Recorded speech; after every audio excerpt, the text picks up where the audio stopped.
అందరికీ శనార్థులు మంచిగున్నారులా నేను వచ్చేసిన ఇయాల సుతం మంచి మంచి వార్తలు పట్టుకొచ్చిన ఇంకెందుకు ఆలస్యం మొదలు పెద్ద వార్తలు చూద్దాం పారి ఇంట్లో కలకే మాఫ్ అవుతుందట లోను రేవంత్ సారు గట్టు మీద పెట్టిండ్రా మీ ఓట్లను కరెంటు కేసులో పెద్ద కోటి ఇచ్చింది షాకు గాచారం మంచిగా లేదట సర్కారాలకు మైపాల్ రెడ్డి మీద ఈడీ కేసు కాంగ్రెస్ లో చేరుడు మీదనే అందరికి డౌట్ ఉప్పల్ బ్రిడ్జ్ కింద రోడ్డుకు బొంగలు ఇట్లనే ఉంటాయా మోడీ సర్కారు పనులు జేఎన్టీయూ హాస్టల్ పిల్లులు ఎలకలు పొలగాండ్లు తిన్నట్లు తింటారు సార్లు ఒట్లేసుడు పోటీ పెడితే రేవంత్ సారే నెంబర్ ఏ కానీ ప్రైజ్ కొట్టేస్తాడు కావచ్చు వ్యవసాయం చేసేటోళ్ళ లోన్ల మీద అన్ని మాటలు ఒట్లేసిండు ఏ దేవుని ఇడవకుండా జోగులాంబ కాంచెల్లి రామప్ప దాకా యములాడ రాజన్న కాంచెల్లి యాదాద్రి నరసన్న దాకా ఎవ్వలను ఇడవలే మరి అన్ని మాటలు ఓట్లేసినప్పుడు చెప్పిన మాటల సగమన్న పని చేయాలి కదా కానీ సారు ఏం చేసిండో చూడుండ్రి రేషన్ కార్డు ఉంటేనే లోన్లు మాఫీ చేస్తామని నిన్న సర్కార్ వాళ్ళు ఓ బాంబు వేసిండ్రు ఇవాళ రేవంత్ సారు ఇంకో బాంబు వేసిండు ఓట్ల ముంగట రైతులందరికీ 2 లక్షల రూపాయలు మాఫీ చేస్తామని చెప్పిండ్రు ఇప్పుడేమో రేషన్ కార్డు అని లంక పెట్టిండ్రని వ్యవసాయం చేసేటోళ్ళు మస్తు బాధపడుతున్నారు అందరూ ఈ బాధలు ఉండగానే ఇంకో పరేషాన్ తీసుకొచ్చి నెత్తిలో పెట్టిండ్రు లోన్లు రైతులందరికీ మాఫీ చేయరట ఇంటికొకలకే చేస్తారట ఒంగిట్ల నలుగురి పేరు మీద భూమి ఉండి అందరూ లోన్ తీసుకుంటే ఇప్పుడు ఒకళ్ళ పేరు మీద ఉన్నదే మాఫీ అవుతుంది అన్నట్టు మిగిలిన వాళ్ళది కానే కాదు వాళ్ళు బ్యాంకుకు పోయి పైసలన్నీ కట్టాలి లేకపోతే వాళ్ళు వచ్చి ఇంట్లోనే గుంజుకపోతారు లేకపోతే పొలాన్ని ఏలమేస్తారు కానీ ఓట్ల ముంగట సర్కారు వాళ్ళు చెప్పిందేంది ఇప్పుడు చేస్తున్నదేందని మాత్రం అడగకుండ్రి ఎందుకంటే అప్పట్లో రైతు బంధు పైసలు అడిగితేనే చెప్పుతోని కొడతామన్నారు ఇప్పుడు 2 లక్షల రూపాయల లోను మాఫీ అడిగితే ఇంకేం చేస్తామంటారోనని రైతులు మస్తు బాధపడుతున్నారు నమ్మించి మెడగోసిందని ఏడ్చుడు ఒకటే తక్కువ ఉన్నది ఆశపడి ఓట్లేస్తే గోస పెడుతున్నదని మస్తు గరం మీద ఉన్నారు రైతన్నలు ఎందుకైనా మంచిది కాంగ్రెస్ సార్లు జర బయట తిరగకుండ్రి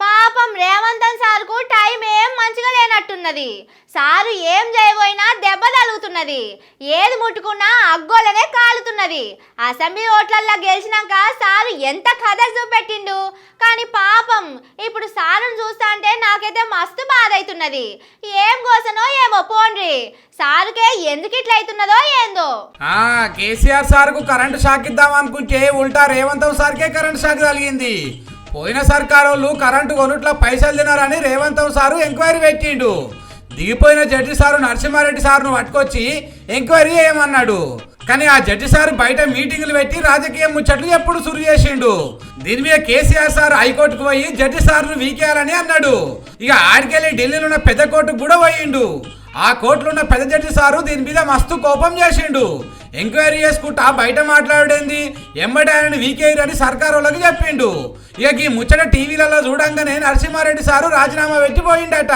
కానీ గమ్మతేందంటే నరసింహారెడ్డి సార్ను బీకేయాలని కేసీఆర్ సార్ చెప్తే రేవంత్ సారు మస్తు జోకులేసిండు కేసీఆర్ తప్పు చేసిండు కాబట్టి నరసింహారెడ్డిని వీకేయాలంటున్నాడని వెనకేసుకొచ్చిండు కానీ ఢిల్లీలో ఉన్న పెద్ద కోర్టు ఈడ్చి చంప మీదకెళ్ళి కొట్టినాడు చేసే వరకు సపోర్ట్ చేయకుండా ఆ జడ్జి సారే ఇంటితో పట్టిండు అందుకే అంటారు పెద్దరికం ఇచ్చినప్పుడు నిలబెట్టుకోవాలి ఇష్టం ఉన్నట్టు చేస్తామంటే ఎట్లా చెప్పురి అని సర్కారు వాళ్ళు వెనక పంటున్నారని ఏది పడితే అది మాట్లాడతామంటే నడవదు కదా పొట్టోన్ని పొడుగోడు కొడితే పొడుగోని పోషావ కొడతారని ముచ్చట మర్చిపోతే ఎట్లా సారు అని ఈ ముచ్చట ఎరకైన వాళ్ళు అంటున్నారు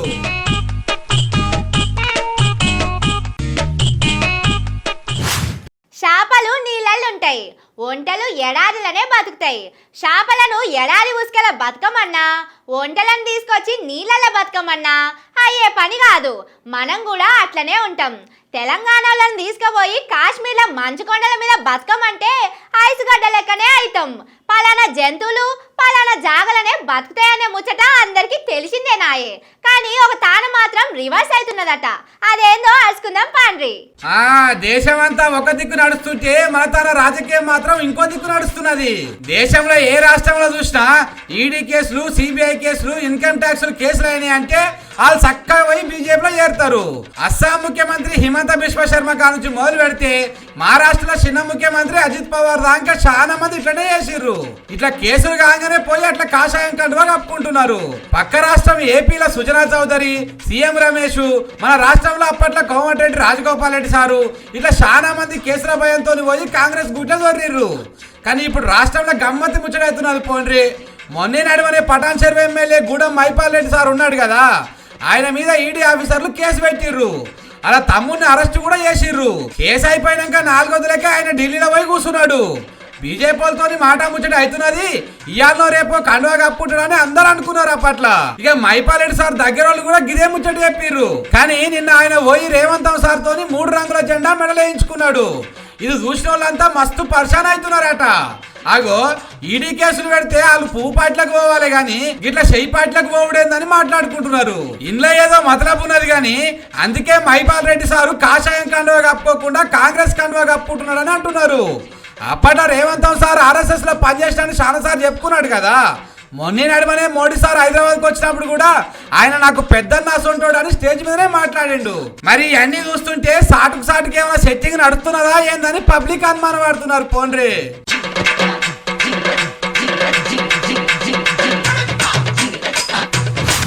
మనం ఏదైనా హోటల్కు రెస్టారెంట్కు మళ్ళా పోతానమంటే ఎందుకు పోతాముల్లా?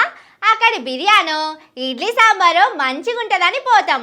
హోటల్ అనే అట్లుంటే పిల్లగాళ్ళు చదువుకునే కాడ ఎట్లుండాలి? మంచిగా చెత్తాచెదారం లేకుండా వండి పెట్టాలి. కానీ ఓ పెద్ద కాలేజీ హాస్టల్లా తినటానికి వచ్చే పిల్లగాళ్ళ కంటే పిల్లులు ఎలకలే ఎక్కువ ఉంటున్నాయట. అబ్బరే బిడ్డ, ఇదెక్కడి కదా? ఈ నడుమ పెద్ద పెద్ద కాలేజీలా పొలగాళ్ళకి కాదు, పిల్లులకి ఎలకలకి సుత చదువు చెప్తున్నట్టే కొడుతున్నది. ఎందుకంటే ఈ నడుమ పొలగాళ్ళతోని ఎలకలు పిల్లులు వచ్చి తినిపోతున్నాయట జేఎన్టీయు కాలేజీలా. చూసిండ్రా పిల్లి మంచిగా గిన్నెల మీదకి ఎక్కి ఆ వీటిని సదురుకుంటా ఎంత నిమ్మలంగా గిన్నెలను కదం చేస్తున్నదో, పిల్లగాళ్ళు తినే అన్నాన్ని ఎట్లా చూస్తున్నదో చూడండి. ఇంట్లో అయ్యవాళ్ళు కంటికి రెప్పలెక్క చూసుకునే పొలగాళ్ళు పట్నంలో పెద్ద కాలేజ్ అని వచ్చి ఈసోటి తిండి తింటున్నారు.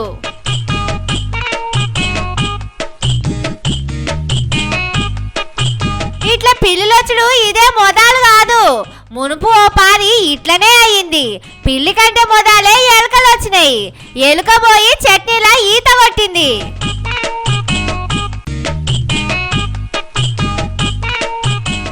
ఈ ఎలకలను పట్టడానికే పిల్లిని పట్టుకొచ్చిండు కావచ్చునని అక్కడ చదువుకున్న పిల్లగాళ్ళు మాట్లాడుకుంటున్నారు. కానీ ఎలకలను పట్టేది ఇడిచిపెట్టి ఈ పిల్లి వచ్చి గిన్నెలో మూతి పెడుతున్నది. ఇక గీ తిండి మేమెట్లా తినాలి సార్లు అని పొలగాళ్ళు అడిగితే గా యూనివర్సిటీ సార్లు బెదిరిస్తున్నారట. ఏం పెడితే అది తినాలే, గట్టిగా అడిగితే ఇంటి మొక్కన బోర్డని అంటున్నారట. కానీ పిల్లగాళ్ళకు తిండి మంచిగా పెట్టమంటే ఎలకలు పిల్లలు తిన్న తిండి పెట్టుడైతే మంచిగా లేదు సార్లు. అవితోని ఏదైనా లేనిపోని రోగం వస్తే ఎట్లని పిల్లగాళ్ళ అమ్మా నాయనలు అడుగుతున్నారు.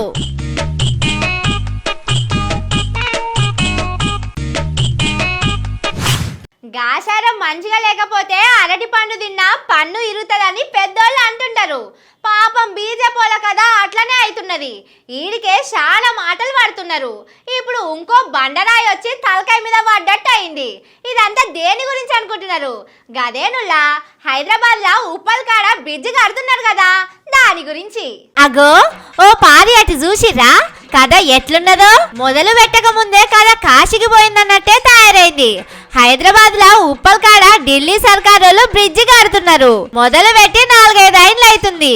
ఇంకా కోసెల్లలే. ఇయాల రేపు అనుకుంటా పనులు చేస్తూనే ఉన్నారు. ఏదో చేస్తున్నారా అంటే చేస్తున్నామన్నట్టు పని నడిపిస్తున్నారు. ఓ దిక్కు పనులు మెల్లగా చేస్తుండే వరకు మేం తిప్పల పడుతున్నామని రోడ్డు మీద తిరిగేటోళ్ళు బాధపడుతున్నారు. ఈ నడిమిట్లో ఇంకో తిప్పలు వచ్చి పడ్డది. నిన్న పడ్డ ఆనలకు బ్రిడ్జికి ఇగో ఇట్లా బుంగలు పడ్డాయి. వాన నీళ్ళల్లా ఈ బుంగలు కనబడక కారు పోయి అందులో దిగబడ్డది. మొన్న గుజరాత్ లో కూడా ఇట్లనే అయింది. ఒక్క వాన పడే వరకు రోడ్డు మీద మొత్తం పెద్ద పెద్ద బుంగలు పడ్డాయి. కార్లు పోయి అందులో కూలబడ్డాయి. ఇక ఈ బ్రిడ్జి కడుతున్నది కూడా మన మోడీ సారోళ్ళేనాయే. అందుకే గుజరాత్ లో రోడ్డు కూలబడ్డట్టు ఇది కూడా కూలబడుతుంది కావచ్చునని అటు దిక్కు నుంచి పోయేటోళ్ళు మాట్లాడుకుంటున్నారు. కానీ పుసుక్కున్న కారు మొత్తం అండ్లబడి ఎవరన్నా పానాలు పోతే ఏంది సార్లు? అలా ఇంటోళ్ళను ఎవరు చూసుకోవాలి? బ్రిడ్జి పనులు మెల్లగా చేస్తున్నారు. అట్లా ఇసొంటి పానాలు తీసే కథలు చేస్తున్నారు. మోడీ సారు పట్టించుకోడు. రెండో పారి కేంద్రంలో ఉన్న మంత్రి అయిన కిషనాలు సార్కు కనబడది. ఓట్లప్పుడు వచ్చి లేని ముచ్చట్లు చెప్పిపోతారు. కానీ మా గోసలు పట్టించుకోరా అని ఆ రోడ్డు మీద రోజు తిరిగేటోళ్ళు మస్తు కోపం చేస్తున్నారు. రేవంత్ సారు రోజుకు 18 గంటలు పని చేస్తున్నానని చెప్పుకున్నాడు. అందులో ఓ పావు గంటనన్నా వీటి మీద పెడితే మాకు ఈ తిప్పలున్నాయని అంటున్నారు.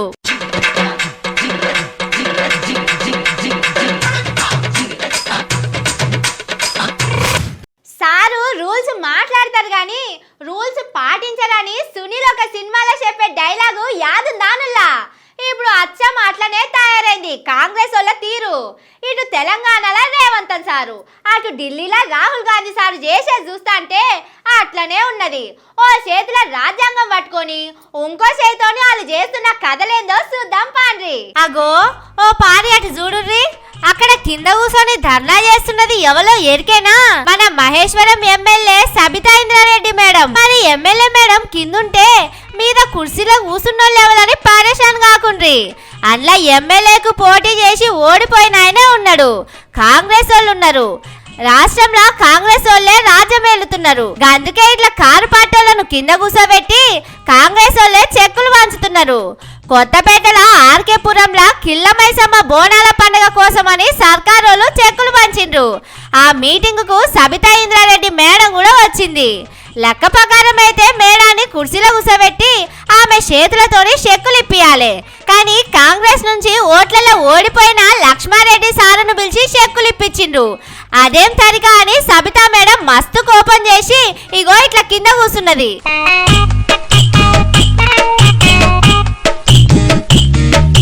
ఆడిబిడ్డలకు మంచిగా మర్యాద ఇవ్వాలని మాటలు చెప్తారు. మా పార్టీ పెద్ద లీడరే ఆడిబిడ్డని చెప్పుకుంటారు. కానీ హైదరాబాద్ లో మాత్రం ఆడిబిడ్డను ఇట్లా కింద కూర్చోబెట్టిండ్రు. కానీ సమజ్ గాని ముచ్చటేందంటే రాహుల్ గాంధీ సారు ఏడికి పోయినా చేతుల రాజ్యాంగం పుస్తకం పట్టుకోబోతున్నాడు. చాలా ముచ్చట్లు చెప్తున్నాడు. కానీ సార్కు ఇది కానొస్తలేదు కావచ్చు. ఎమ్మెల్యేలు పార్టీ మారితే కొలువులకెళ్ళి బీకేస్తామని అప్పట్లో చెప్పుకున్నారు. కానీ ఇప్పుడేమో కారులకెళ్ళి శైల దుంకినోళ్లకు దగ్గరుండి సన్మానం చేసి పంపిస్తున్నాడు. ఇంకెవరైనా ఉంటే రాండ్రని మైకు పెట్టి పిలుస్తున్నారు. అంటే మీరు మాటలు చెప్పడానికే గాని పాటించడానికి కాదా సార్లు అని పబ్లిక్ అడుగుతున్నారు. బయట శుద్ధపూసల మాటలు చెప్తారు. మరి మీ పనులేమో ఇట్లుండే. మిమ్మల్ని ఎట్లా నమ్మాలని మస్తు కోపం చేస్తున్నారు. ఉల్లిగడ్డ ఊరందరికి వద్దన్న గాని మనకు కాదన్నట్టు మాటలు మనకు కాదు బయటోళ్ళ కోసమే అన్నట్టు చేస్తున్నారు. పో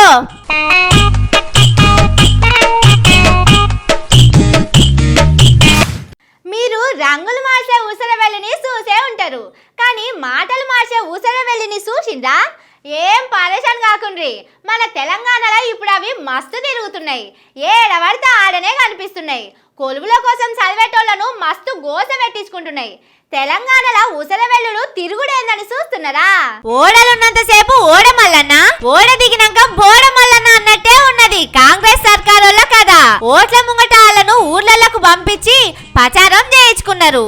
మాకెవలు రారు సాటని నోటికొచ్చిన హామీలు ఇచ్చిండ్రు. కొలువులు లేనోళ్లను వాడుకొని ఒడ్డు దాటిండ్రు. కానీ సర్కారులో కూసున్నాక వాళ్ళను అరిగోస పెడుతున్నారు. పరీక్షలు వాయిదా వేయాలని అడిగితే నిన్న అశోక్ నగర్ కాడ వాళ్ళ ఈపుల మీద లాఠీలు ఇరగొట్టిండ్రు. రేవంత్ సారేమో మా మంత్రులను కలవాలని చెప్తాడు. మంత్రులేమో అపాయింట్మెంట్ ఇచ్చి కలవకుంటేనే వెళ్ళిపోతున్నారట.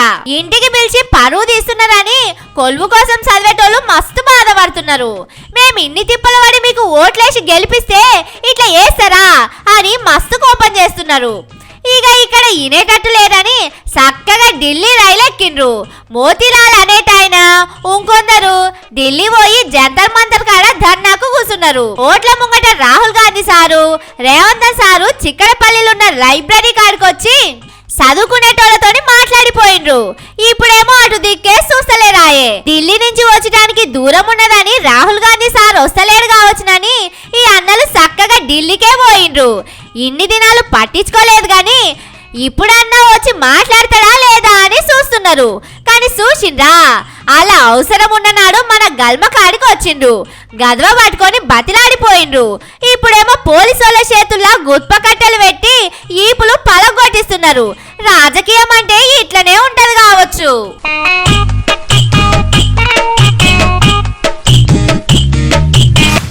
ఇవి మన తీర్మాన్ ముచ్చట్లు. ఇంక మంచి మంచి ముచ్చట్లతోటి మళ్ళొస్తా. ఉంటాయిగా.